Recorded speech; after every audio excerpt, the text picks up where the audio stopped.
Hey guys, welcome to consumer ज़िला। So दोस्तों, जैसे कि मैंने आपको लास्ट वीडियो में बताया था, दुबई सफारी पार्क हम लोग ने कंप्लीट करने के बाद मैंने सोचा कि क्यों ना थोड़ा सा हम लोग जो यहाँ का जो मीना बाज़ार है, गोल्ड जो सूक है, उसको भी हम लोग थोड़ा एक्सप्लोर करें। मैंने बेसिकली इसको मेरे आइटनरी के अंदर कहीं पे भी ऐड नहीं किया था, बिकॉज वो थोड़ा टाइम कंज्यूमिंग मतलब प्लेस होगी। अगर हमें जाके वहाँ पे अगर गोल्ड लेट से ख़रीदना है, कुछ पसंद आता है, तो उसमें बहुत ज़्यादा टाइम हमारा स्पेंड हो सकता है। तो इसलिए मुझे पहले जो मेरे 5 दिन थे उसके अंदर कहीं पे भी उसको ऐड नहीं करना था। तो इसलिए मैंने क्या किया दोस्तों, बेसिकली जो मेरा लास्ट डे था, मतलब जो दुबई सफारी पार्क थी, वो जो एग्जिट थी मेरे, मतलब last basically Dubai safari park के आइटनरी के अंदर थी। तो मैंने ड्राइवर को सीधा बोल दिया कि भाई हमें जो है आप छोड़ दीजिए जहाँ पे जो बोट राइड होती है, जहाँ से हमें क्रॉस करके मीना बाज़ार जाना है, वहाँ पे आप मुझे छोड़ दीजिए मीना बाज़ार के यहाँ पे, ताकि हम लोग गोल्ड सूक जा सके वहाँ से। तो ये जो हमारे ड्राइवर थे, उन्होंने हमें होटल पे नहीं छोड़ा, हमें उन्होंने डायरेक्टली जो लोकेशन है जहाँ से बेसिकली जो बोट्स है वो निकलते हैं, और 1 दिरहम के अंदर दोस्तों आप पहुँच सकते हो गोल्ड सूक के अंदर। तो दोस्तों ये देख सकते हो, ये है प्लेस जहाँ से जो बोट्स है वो छूटती है, और ये आपको बेसिकली क्रॉस करवाएंगी। जो बीच में जो क्रीक है उसको क्रॉस करके आप जो है जो दुबई का गोल्ड सूक है वहाँ पे आप पहुँच सकते हो। दोस्तों अगर आप यही चीज़ अगर आप व्हीकल से जाते हो, कोई कार से जाते हो, तो दोस्तों वहाँ पे आपका बहुत ज़्यादा एक्सपेंसिव आपको वो मतलब गिरेगा, ये जो पूरा ट्रांसफ़र है रहेगा आपका। तो इसलिए मैं आपको सजेस्ट करूँगा, अगर आप यहाँ पे आते हो, अगर आपको गोल्ड सूक जाना है, तो आप ये 1 दिरहम के अंदर आप बोट से ईजिली जा सकते हो, 15 से 20 मिनट के अंदर दोस्तों। जी हाँ दोस्तों, और इसके साथ ही दोस्तों ये जो दुबई का एक एक्सपीरियंस होगा कि दुबई की इन बोट के अंदर जो लोकल यहाँ पे जो चलाते हैं, उनके इस बोट के अंदर हमें घूमने का, और ये मतलब जो सफ़र है क्रीक के अंदर बोट का, वो भी एंजॉय करने का यहाँ पे हमें मौका मिला। तो दोस्तों ये जो सफ़र था वो काफ़ी ज़्यादा अच्छा था। मतलब हम लोग इवनिंग में ऑलमोस्ट समथिंग 5 साढ़े 5 बजे के आसपास हम लोग यहाँ पे पहुँचे थे। तो इसलिए यहाँ पे जो सनसेट था वो भी काफ़ी ज़्यादा खूबसूरत हमें यहाँ पे देखने के लिए मिला दोस्तों। और ये जो पूरी दुबई सिटी है, तो ये जो मीना बाज़ार है, और इसका एक अलग ही फेस जो है दुबई का, हमें इस बोट के ट्रैवल के थ्रू, इस जर्नी में हमें देखने के लिए मिला। तो ये जो ओवरऑल जर्नी है दोस्तों, ये आपको 15 से 20 मिनट आपको लगेंगे, आपको इस पॉइंट से, मतलब जो मीना बाज़ार है वहाँ से आपको गोल्ड सूक पहुँचाने के लिए। तो जिस लोकेशन पे आप उतरोगे, वहाँ से गोल्ड सूक जो है दोस्तों, वो समथिंग अराउंड 5 से 10 मिनट वॉकिंग डिस्टेंस पे आपको जो गोल्ड सूक है वो देखने के लिए मिल जाएगा।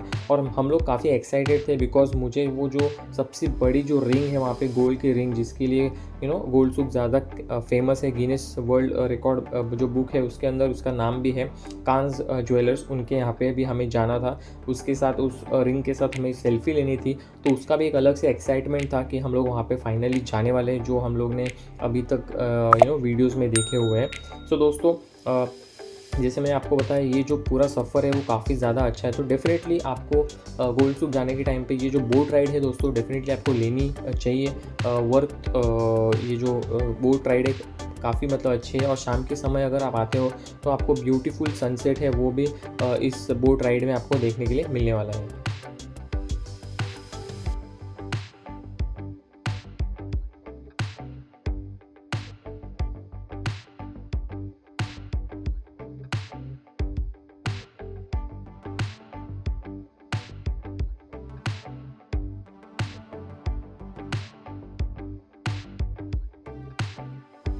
तो दोस्तों बेसिकली बोट से उतरने के बाद वहाँ पे हमें एक अंकल मिले। वहाँ पे मतलब बेसिकली वो इंडियन ही थे, लेकिन वहाँ पे काफ़ी टाइम से दुबई में काम कर रहे थे। तो उन्होंने हमें हेल्प की गोल्ड सूक जाने के लिए, और उन्होंने मुझे पूरा जो रास्ता था वो गाइड किया। तो वो मैंने याद रखा, ताकि रिटर्न आने के टाइम पे मैं उसी को फॉलो करूँ, और फिर से हम लोग होटल की तरफ जा सकें। सो आप देख सकते हो, ये बेसिकली है स्टार्ट मार्केट का, बेसिकली जो ओल्ड दुबई है, जहाँ पे गोल्ड सूक का ये जो स्टार्ट होता है। तो आपको यहाँ पे इस लोकेशन पे आने के बाद आपको यहाँ पे सिर्फ आपको शॉप से शॉप्स देखने के लिए मिल जाएंगी। और ये जो मतलब ये जो मेरे आगे जो चल रहे हैं अंकल, वही अंकल थे जिन्होंने हमें यहाँ तक मतलब इन्होंने छोड़ा, और उन्होंने मुझे पूरा गाइड किया कि आगे हमें कैसे और किस तरीके से आगे हमें जाना है।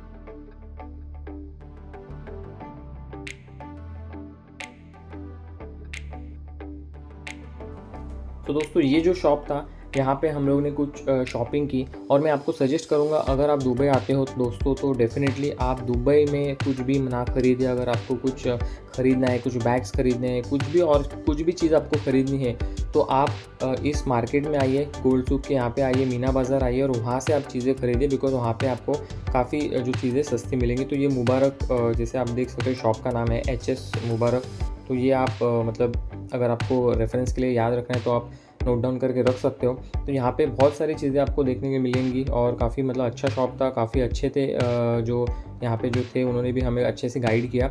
सो दोस्तों फाइनली हम लोग गोल्ड सूक, आप ऊपर देख सकते हो गोल्ड सूक लिखा हुआ है, यहाँ पे हम लोग फाइनली जो गोल्ड मार्केट है दुबई का, काफ़ी फेमस मार्केट है, वहाँ पे हम लोग फाइनली पहुँच गए। और बस दोस्तों यहाँ पे आने के बाद क्या था, आजू बाजू में लेफ़्ट राइट जहाँ पे भी देखो आपको सिर्फ़ और सिर्फ गोल्ड दिखाई देगा। और गोल्ड मतलब थोड़ा बहुत नहीं, बहुत भर भर के गोल्ड यहाँ पे आपको देखने के लिए मिलने वाला है। आई मीन मैंने आज तक मेरे लाइफ में इतना सारा गोल्ड कभी भी कहीं भी देखा नहीं था जो मैंने दुबई गोल्ड सूक में आके देखा हुआ है दोस्तों। और नॉट जस्ट ज्वेलरी, लेकिन गोल्ड से बने हुए ड्रेसेस भी है। मतलब क्या क्या चीज़ें हैं, मतलब कि आप मतलब इस वीडियो के अंदर पूरा आप इस वीडियो को देखिए तो आपको पता चलने ही वाला है कि क्या क्या चीज़ें आपको यहाँ पे देखने के लिए मिलने वाली है। और दोस्तों आगे जाके जो ये कान जो ज्वेलरी शॉप है बेसिकली, वहाँ पे भी हम लोग गए हैं और वहाँ पे जो सबसे बड़ी जो गोल्ड की रिंग है, ओके, उसके साथ हम लोग ने सेल्फीज़ भी ली है और उसी शॉप में मैंने कुछ शॉपिंग भी की है गोल्ड की। तो वो भी मैं आपके साथ मेरा जो एक्सपीरियंस है वो आगे शेयर करने वाला हूँ। तो ये जो वीडियो है ये पूरा एंड तक ज़रूर देखिए।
सो दोस्तों फाइनली घूमते घूमते हम लोग पहुंच गए शॉप नंबर जो स्टार्ट होता है गोल्ड सूक, वहाँ पे हम लोग पहुंच गए कांस के अंदर। और ये देख सकते हो आप सबसे बड़ी जो गोल्ड रिंग है यहाँ पे, वो आपको यहाँ पे इस कांस ज्वेलरी शॉप में जो है देखने के लिए मिलने वाली है।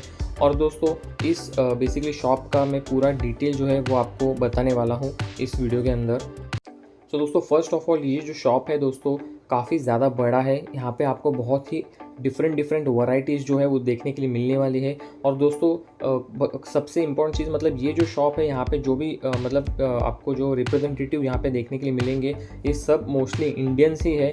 तो आपको यहाँ पे बात करने के टाइम पे आपको बिल्कुल भी झिझक नहीं होगी। आप बिंदास उनके साथ जैसे आप इंडिया में बात करते हैं वैसे आप बात कर सकते हो। और सब लोग काफ़ी ज़्यादा मतलब मतलब काफ़ी हेल्पफुल है। उन्होंने जो भी मतलब हम लोग ने हमारी जो रिक्वायरमेंट थी उनको मैंने बताई, तो जो भी रिप्रेजेंटेटिव हमें अटेंड कर रहे थे उन्होंने काफ़ी अच्छे तरीके से हमें समझाया। यहाँ के जो रेट्स है वो हमें अच्छे से उन्होंने बताया, और जो भी अच्छी डील थी, बेस्ट डील थी, वो उन्होंने हमें ऑफ़र की दोस्तों। और दोस्तों और एक इम्पॉर्टेंट चीज़ बेसिकली मतलब अगर आप दुबई से अगर इंडिया आते हो तो डेफिनेटली गोल्ड कितना आप लेके आ सकते हो उसके अंदर बहुत ज़्यादा मतलब कन्फ्यूजन होती है। तो अगर मैं आपको स्ट्रेट अवे बताऊं दोस्तों, तो अगर आप यहाँ पे घूमने के लिए आते हो ओके ट्रैवल वीज़ा के ऊपर, टूरिस्ट वीज़ा के ऊपर, तो एज़ पर द लॉ आप तो बिल्कुल भी वैसे कुछ भी नहीं लेके जा सकते हो। आई मीन आपको गोल्ड लेके जाना अलाउ ही नहीं है। अगर जो यहाँ पे 1 साल से ज़्यादा रहता है औरत या फिर मैन या फिर वुमेन, तो उनको ही कुछ सर्टन अमाउंट तक जो गोल्ड है वो कैरी करने के लिए अलाउ होता है। लेकिन जो टूरिस्ट वीज़ा पे आते हैं उनको वैसे तो जो गोल्ड लेके जाना अलाउ नहीं है। लेकिन फिर भी इंडिया जाने के टाइम पे हम इंडियंस, आपको पता है गोल्ड तो सबको पसंद है, तो सब लोग यहाँ पे गोल्ड जो है वो ख़रीदी करते हैं। और जो मतलब हम लोग ने भी यहाँ पे जो गोल्ड था वो परचेस किया बेसिकली ओके। ज़्यादा नहीं, जस्ट मतलब एक रिंग थी वो मेरे वाइफ ने ली छोटी सी, तो वो और एक आई थिंक कुछ ब्रेसलेट टाइप था, तो वो 2 चीज़ें हम लोग ने यहाँ पे परचेस की। बट वो जो चीज़ें थी वो स्ट्रेट अवे हम लोग जो थे हम लोग ने पहन के ही मतलब ट्रैवल किया, तो ऐसी कोई दिक्कत आई नहीं हमें इन इंडिया बेसिकली। बट दोस्तों अगर मैं आपको बताऊं बेसिकली, तो यहाँ पे अगर आप आते हो तो आपको बहुत n नंबर ऑफ़ जो वैरायटी है वो आपको देखने के लिए मिलने वाली है। और एक चीज़ दोस्तों, अगर आप यहाँ पे आते हो तो वो आपको प्रॉपर्ली गाइड करेंगे, आपको जो वैट है वो रिफ़ंड कैसे करवाना है तो वो भी आपको ये प्रॉपर्ली बताएंगे। तो अगर आप यहाँ पे कुछ मतलब खरीदी करते हो जिस पे आपको वैट चार्ज हो रहा है, तो वो आपको पासपोर्ट डिटेल्स मांगेंगे, जिसके ऊपर वो पूरा जो आपका बिल है वो आपको क्रिएट करके वैट रिफ़ंड प्रोसेस है वो भी आपको समझाएंगे। और फिर जब आप एयरपोर्ट जाओगे दुबई के एयरपोर्ट के ऊपर, तो वहाँ पे जो प्लैनेट नाम से वैट रिफ़ंड एक स्टॉल होता है, वहाँ पे जाके बेसिकली आप जो आपका वैट रिफ़ंड कर सकते हो। तो वो भी काफ़ी इजी प्रोसेस है, और मुझे तो कम से कम 8 दिन में जो वैट था वो रिफ़ंड आ चुका है। सो दोस्तों n नंबर ऑफ़ यहाँ पे जैसे मैंने आपको बताया इस शॉप के अंदर n नंबर ऑफ़ आपको डिफरेंट वैरायटी मिलने वाली है। तो मैं अगर मेरा पर्सनल एक्सपीरियंस बताऊँ तो मेरा यहाँ पे एक्सपीरियंस काफ़ी अच्छा था, तो इसलिए मैं सजेस्ट करूँगा अगर आप कभी आते हो दुबई में तो डेफिनेटली आप अगर शॉपिंग करने के लिए आते हो, गोल्ड शॉपिंग करने के लिए कुछ भी, तो आप कांस ज्वेलर ये जो है यहाँ पे आप आ सकते हो और आपको वो बेस्ट सर्विस पॉसिबल मतलब जो है वो दे सकते हैं। बिकॉज जो मेरा एक्सपीरियंस था वो मैं आपके साथ यहाँ पे शेयर कर रहा हूँ। ये देख सकते हो दोस्तों, इनके पास जितने भी डिज़ाइंस हैं जो बैंगल्स होती है उनकी मैं आपको यहाँ पे शेयर कर रहा हूँ आपके साथ। तो बहुत यहाँ पे अलग अलग वैरायटीज़ आपको देखने के लिए मिलने वाली है ओवरऑल ओके। सो दोस्तों बाहर की तरफ भी आप देखोगे आपको n नंबर ऑफ़ चीज़ें देखने के लिए मिलेंगी। और ये देखिए, ये है कांस जो शॉप है जिसके अंदर इनका वर्ल्ड रिकॉर्ड है, सबसे बड़ी गोल्ड रिंग है इसी शॉप के अंदर आपको देखने के लिए मिलती है। और इसीलिए मतलब बहुत फेमस भी है शॉप, बहुत सारे मतलब टूरिस्ट वगैरह आके आपको यहाँ पे फ़ोटोज़ खिंचवाते हुए देखने के लिए मिलेंगे। सो दोस्तों फाइनली ये थी मतलब पूरी गोल्ड सूक की कहानी। और यहाँ पे हम लोग ने ज़्यादा नहीं, थोड़ी बहुत ही शॉपिंग की, और बस ये जो गोल्ड सूक था वो हमें एक्सपीरियंस करना था और उसका सुख जो था हमें लेना था। तो फाइनली हम लोग चल पड़े टूवर्ड्स हमारे होटल की तरफ। और दोस्तों एक चीज़ जो मेरा एक्सपीरियंस था कि यहाँ पे टैक्सी पकड़ने में हमें बहुत ही दिक्कत हुई जब हम लोग रिटर्न जा रहे थे होटल की तरफ। तो अगर आप यहाँ पे आते हो तो प्लीज़ जो मोबाइल के अंदर एप्लीकेशन होते हैं ऊबर या फिर उनका जो करीम्स टैक्सी, वो जो एप्लीकेशन है वो आप प्लीज़ यूज़ कीजिए और उससे आप बुक कीजिए। बिकॉज़ मुझे तो कम से कम आधा से पौना घंटा लगा टैक्सी मिलने के लिए, बिकॉज़ यहाँ के जो रूल्स है वो थोड़ी डिफरेंट है। आप हमारे मतलब मुंबई में आप कहीं पे भी हाथ दिखा के टैक्सी रुक जाती है, वैसे यहाँ पे आपको यहाँ पे देखने के लिए नहीं मिलने वाला है दोस्तों। तो इसलिए और मीना बाज़ार जैसी जगह पे, मतलब जैसे आप ये बोट से फिर से आप उस तरफ जाओगे मीना बाज़ार के यहाँ पे, तो वहाँ से टैक्सी मिलना काफ़ी मुश्किल हो जाता है। बिकॉज़ वो जो एरिया है वो मतलब बहुत ही ज़्यादा मतलब थोड़ा क्राउडेड एरिया है, बाज़ार है, तो आप समझ सकते हो। तो इसलिए वहाँ पे थोड़ी टैक्सीज़ की आई मीन अवेलेबिलिटी कम होती है। और डिपेंड है, अगर शुक्रवार होगा तो थोड़ा ज़्यादा कम हो सकता है, जब जो हमारे केस में था। सो दोस्तों फाइनली हम लोग ने मीना बाज़ार में भी थोड़ा सा फेर फटका वहाँ पे भी मारा, और वहाँ पे भी वही चीज़ें मतलब जो हर मतलब बाज़ार के अंदर आपको देखने के मिलेंगी वो वहाँ पे भी थी, जैसे स्पाइसेस, परफ्यूम और बाकी सब चीज़ें। तो फाइनली हमको टैक्सी मिल गई और कम से कम अराउंड 20 एडी हमें देने पड़े हमें होटल फिर से पहुँचने के लिए, 20 से 21 एडी के आसपास। तो जो बेसिकली बोट का जो राइड स्टेशन था वहाँ से होटल आने के लिए, जो ग्रैंड एक्सेलर होटल था मेरा, वहाँ पे आने के लिए मुझे 20 एडी चार्ज हुआ। तो दोस्तों आई होप ये जो वीडियो था आपके लिए काफ़ी इन्फॉर्मेटिव था। अगर आपको ये वीडियो अच्छा लगा है दोस्तों तो प्लीज़ इस वीडियो को लाइक कीजिए, शेयर कीजिए और सब्सक्राइब कीजिए मेरे चैनल को कंज्यूमर ज़िला, ताकि ऐसे नए नए वीडियो आपको देखने के लिए मिले। Till then take care.